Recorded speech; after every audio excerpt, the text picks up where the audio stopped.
Hello, everyone, and welcome to the show. This week, we'll talk about the Bank of Canada rate decision. Stick with us until the end. You don't want to miss it.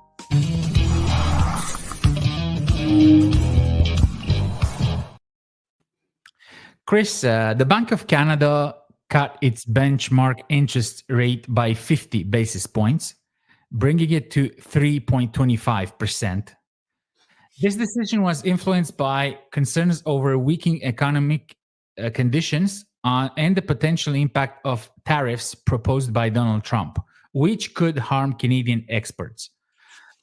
The rate cut is aimed at mitigating risks to economic growth and ensuring inflation remains within target.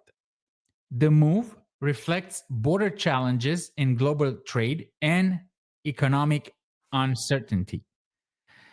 And my first question is, have seller or buyers called you immediately after the rate cut decision to start the buying or selling process? Yeah, so you know what? I've been having a lot of conversations over the last little bit, just regarding these cuts. We've certainly talked about it a fair bit and where it's going to go. There's been a lot of angst in the air over what the heck's going to happen. And yeah, I mean, within hours of that cut, I started to receive some calls. Interestingly so, more so from, and this is probably just me personally, more so from sellers than buyers. I think there's a lot of sellers that have been wondering, with December here, particularly slower markets, what's this going to mean for my home sale? Should I list now? Is it going to be a big bump in buyers because of that? There have been, a number of people waiting in the hood, waiting in the sidelines again after the last decrease, and then not knowing what's going to be going on. So yeah, I think there's been a lot of people that have been in holding patterns, just waiting for things to happen. With this happening in December, it remains to be seen what will actually culminate from it. It's a bit of an odd month to be doing that large of a cut, but it was needed and expected. So yeah, we'll see what it does to the final market. Yeah, it's true what you say, because that was the second rate cut of 50 points, 50 points, base points. Okay, so less than a percentage. That was the second one. The one in October was the same 0.50. And some experts say that this is a, let's say, a desperate move. And some... Are there any non-desperate moves by the government these days? Exactly. And some don't want to say that, okay? But we felt when I listened a little bit of the conference, and in my opinion, there is something going on.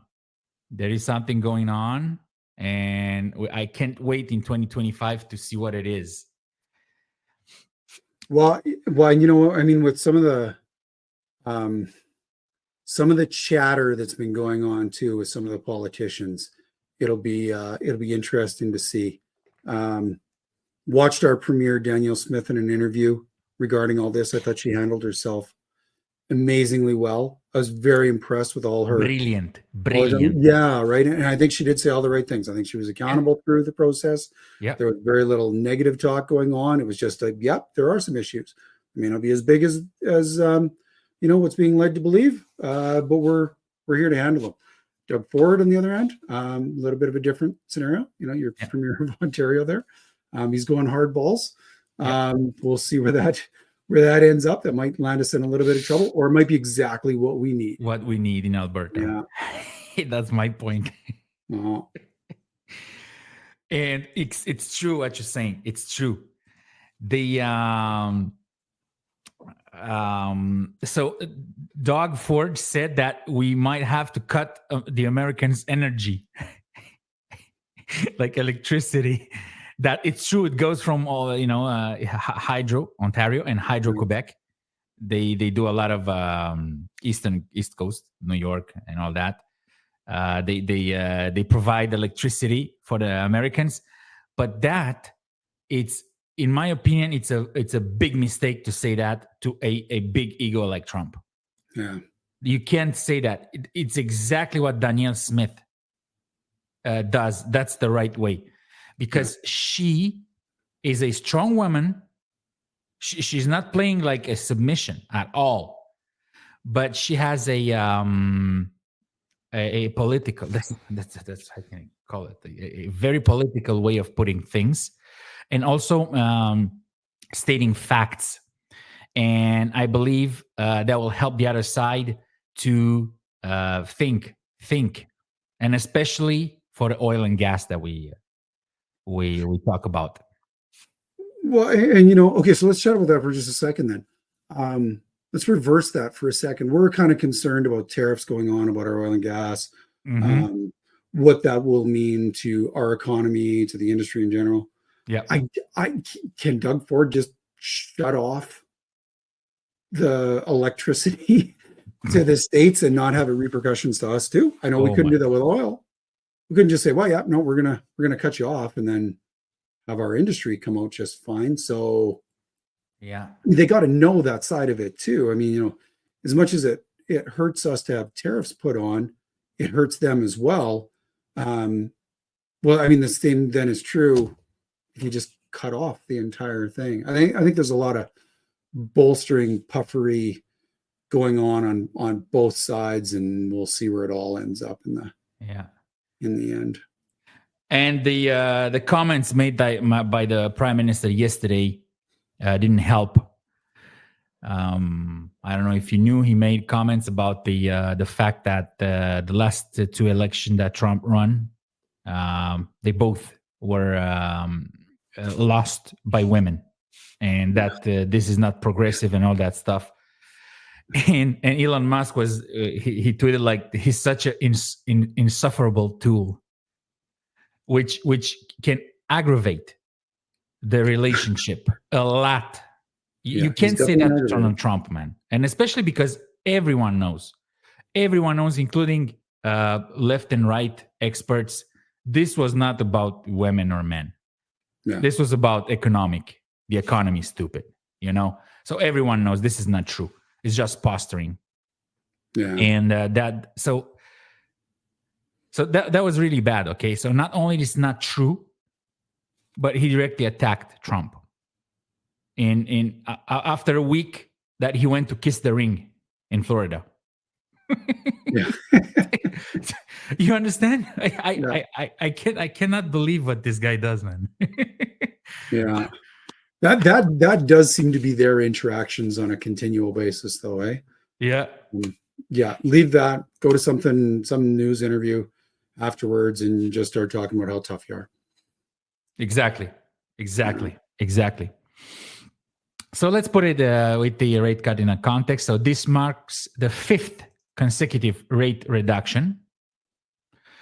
The previous also was 50 basis points in October the 23rd. You just said that a few minutes before. And these reductions represent the most significant adjustments since December 2022, which in at the beginning and middle of 22 was the highest price, the peak in prices. You remember we did that a few podcasts ago. So the economic justification was because the economic growth in Canada has slowed. Look at this. Look at this. This is exactly what we did like 2 months ago or something like that.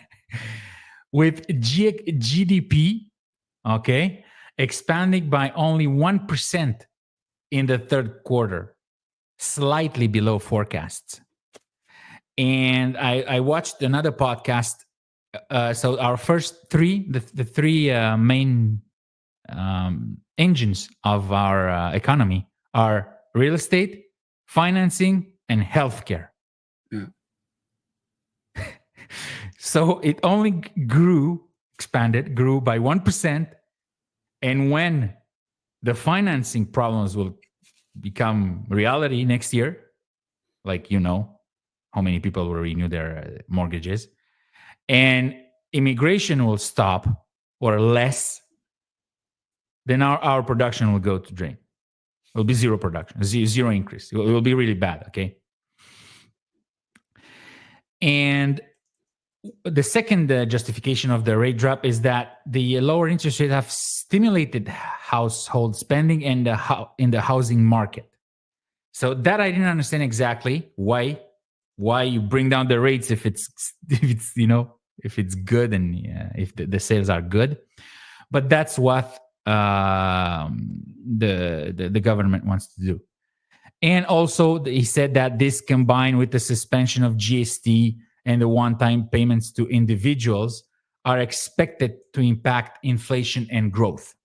Obviously, printing money, we talked about that. And that's basically what they said. And also the potential imposition by tariffs by Trump administration on Canadian exports. That was a justification that we just talked about, what they will do. So in the next steps, Bank of Canada will assess the need of further cuts, and the next decision is scheduled on January 29th next year. So what do you think will happen on the next rate decision? Will they cut it by 25, by 50, no rate cuts? What will that do? What will the impact will be? I want to hear you on that, Chris. Yeah, so personally, I think we're going to start to see some leveling off on there. I don't think we're going to see any more of these 0.5s. I think they did the big cuts that they need to do. Yeah. And I do think this is actually a smarter way to go about it as well. Maybe do the big one in December when it's going to be lighter anyway, so you don't see any massive jumps from it, just a little bit more moderation. And I think we're going to see a continual 25% cuts. And I kind of think it's going to happen every second one now. 25, 0, 25, 0, 25, 0, until we get down, kind of about another point down. And then we just start to see some leveling off. Having said that, there's been so much stuff that's been going on over the last bit before some of these major changes have actually occurred and happened. Who knows what that throws us into next year. But I mean, as far as interest rates and what they're going to do, I think that's kind of the path that they need to take, and they need to just stand firm on it. Yeah, it's the same. It's when you said December is exactly the same way. I think now it's going to be Christmas. People don't really are paying attention to this. They have to buy gifts. Then in January they have to pay their credit cards. It's a new year, new hope. They will forget about this. Yeah. And go ahead. Well, and I think that's the other thing is, our memories tend to be pretty short-lived. Yeah. Up or down, it has its immediate effects, and then give it a little bit longer and everything kind of moderates again. So that's just kind of the natural way things happen. And to confirm your point, Chris, look at this. So usually what happens when the rate drops? Inflation is going up, right? Mm. And if inflation goes up, usually the currency takes a hit, right? So see here when they announced the rate decrease, here, right? The Canadian dollar appreciated. It did the contrary. Mm-hmm. What it was supposed to do. Instead of depreciating, it appreciated. Now it's gone down a little bit. But this confirmed also my feeling, which you explained without knowing this. That it was a good, if they do it, they're supposed to do it now. The 0.5, the last time and now. To make things flow, and not take a hit, that big of a hit. So let's look at what we have left. So Bank of Canada cuts rates by 50 points. Okay, so the Bank of Canada signals rate cuts will be more gradual. Exactly like you said.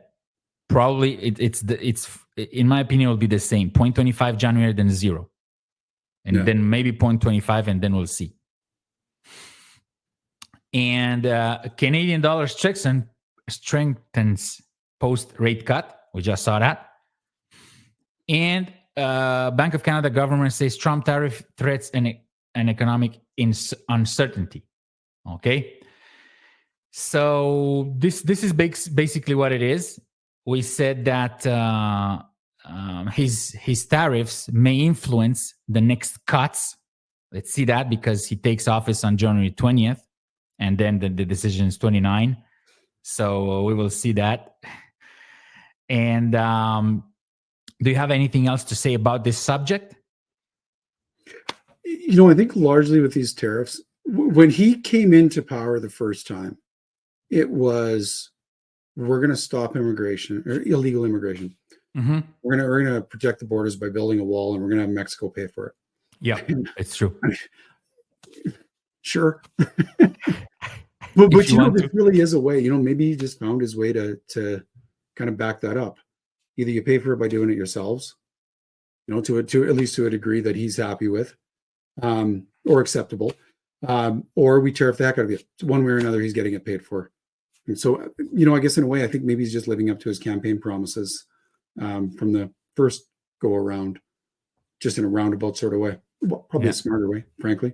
But this one's got merit. This one's got a little gup to it. So. Oh yeah, exactly. And it's also sad that we as Canadians need another country to do those things so we can have safe borders.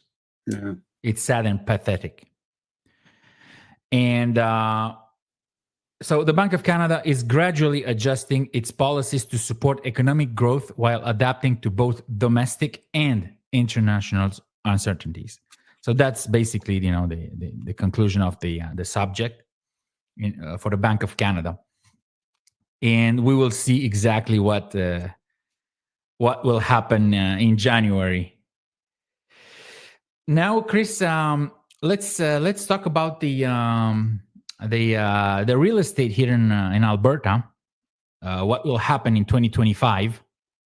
So you live in Calgary, I live in Edmonton, and we talk a lot about those two markets. And it's true that Edmonton it's really affordable to live here in comparison to other big cities, because now Edmonton is considered a big city. It becomes a big city. So I see this article here. Edmonton real estate affordability expected to fuel growth in 2025. So overall, Edmonton market is expected to favor sellers, a condition that is likely to be seen in many other markets across Canada. Okay. So I would like to get your take on this. If the average price of Edmonton grew 7.7% this year to date, probably will finish at 8%. And if we think that 2024 has been a strong year, what do you think will happen in 2025? If you want to start with Edmonton and then Calgary and then Canada. Yeah, sure. Ooh, and I think Edmonton is going to mirror exactly what Calgary did. You're going to see some explosive growth, some explosive sales, a lot of investors coming in, a lot of offers coming in on the same property, driving it into multiple offer situations. The fear of missing out, overcoming the fear of overpaying for a lot of buyers, and thus a lot of people making some rash decisions. I do think you guys are going to see some pretty strong increases here this coming year, whereas I think we will temper off and moderate. In fact, if we weren't for the sheer amount of population still coming into Alberta in general, I think we'd be on a decrease. As it is, I think we'll be slight increases kind of throughout the year. You think we're going to be on? We could have been on a decrease without the immigration in Edmonton or in Alberta overall? In Alberta overall. Yeah, I do. I think just the sheer amount of work that our provincial government has been doing to see people coming into our country, into our province and our cities, that will continue to fuel our growth. When we've got industries that are doing well, we've got productivity that's doing okay here. We've put a lot of time, effort, and work into making sure that we diversify a bit. I think it's been working for them, and I think that will continue to go over the next bit.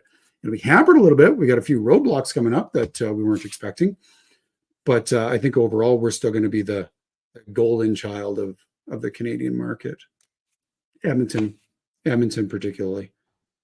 But if you live in Edmonton, now's the time to be really careful and cautious on what you're doing for sales and particularly for purchases. It's true. Yeah. It is true. It's true. And what do you think about the rest of Canada? I mean, we've seen a fair number of increases in Toronto, particularly over the last little bit. They finally got a bit of a bump over what they've been having because they're in pretty rough spots for a while there.